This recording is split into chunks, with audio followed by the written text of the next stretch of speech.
Hello Jollynatics! For today's video, meron kaming isi-share sa inyong Japanese restaurant and bistro na ang sarap mag-chill at nag-o-offer ng iba't ibang sushi and maki na parang siniserve sa mamahaling hotel. Bali nandito nga tayo sa Suki Restaurant located along Colago Avenue, San Pablo, Laguna. Pero actually tagusan yung restaurant nila dito, so meron din silang entrance sa side ng Maharlika Highway katapat lang ng Jollibee. At pagpasok mo nga dito, akala mo nasa botanical garden ka eh. Chill lang at ang lamig sa vibes kahit alfresco dining sila. Ito naman yung kanilang menu, marami silang selections ng sushi, maki, sashimi at drinks. Simulan nga natin sa kanilang appetizer with their suki potato, crispy and not that salty, and ang sarap din nung mismong dipping sauce. Ito naman yung kanilang chuka wakame salad. Ang sarap nito lalo na yung Japanese seaweed na nasa ibabaw. Crunchy and at the same time halata mong fresh vegetables talaga yung ginamit. Next naman is yung kanilang kani bacon roll. Sa itsura pa lang, yes, nasa sweet side yung lasa niya, pero masarap. And for me, need mo nga ng kanin dito sa sobrang malasa. Ang sarap nga nung combination ng bacon at maki and first time lang namin nakatim neto. Sa sushi naman tayo, eto yung creamy torch salmon. Ang creamy nung lasa ng salmon, hindi malangsa,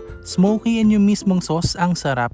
Para sa amin, must try to. Ito naman yung kanilang crazy tilapia maki. Again, first time lang din namin nakatikim neto and honestly masarap. Crispy and malasa yung mismong tilapia which is good kasi may added crispy texture tapos samahan mo ng mayo and cheese drizzle. Nako, dapat nyo masubukan to. And by the way, locally sourced yung tilapia nila dito mismo sa Laguna and way na nga rin nila yan to support the tilapia farmers. So kudos Suki Restaurant. Lastly is their flaming sushi. Kita nyo naman, presentation pa lang parang pang hotel na talaga Combination yan ng tuna and salmon sashimi, both tasted fresh at hindi malansa. And since may flame, akala ko may halong liquor pero wala naman ako nalasahan, which is nice. And yung nagdala nga dito is yung pinaka-sauce sa gilid. For drinks naman, we had their lychee lemonade and fresh mango shake. Tapos habang kumakain ka, mag-chill ka lang with their live band.